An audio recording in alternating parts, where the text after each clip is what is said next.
So when the quarantine first started, Peg and I both got furloughed from our jobs. So we started walking in the morning, walking through the neighborhood, and we saw a couple of our neighbors who had put tables up, and they had food items on them like peanut butter, they had water, canned goods and stuff, and we said, well, now there's a good idea. So Peg had a thought, and she said, what if we put a prayer box up in our front yard and told people that we would pray for their needs? So I said, well, that's a great idea. We went home, we talked about it, we thought about it, we prayed about it, then we decided we'd do it. So we got a hold of our friend Arvid, who helped us make a nice box.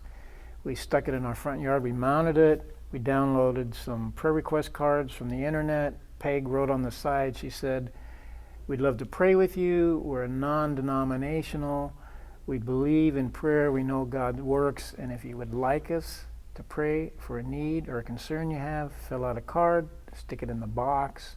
If you'd like us to contact you, leave us that information, and we'd be glad to stand with you. So we left it, and then we would check it every night. We had a little lock on it so nobody could get into it. So before we'd go to bed, we'd check the box, and we'd check it, and we weren't getting anything. And after about a week, we thought, well, maybe we should just pull it up. Maybe this really isn't something we should be doing. Maybe the time isn't right for it. And then one night I went out and checked the box, and we had our first request in there. I took it in, told Peg, we looked at it, it said, I'm a believer, I have a 74-year-old brother who isn't saved, I'd like you to stand with me believing for his salvation. So Peg and I prayed over that card.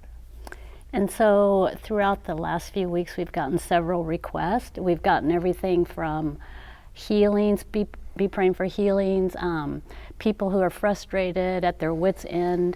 We've had a mom who asked for her 4-year-old son who is concerned about people dying from the virus, and she specifically asked for prayer for moms and dads who are home watching their kids and working at the same time.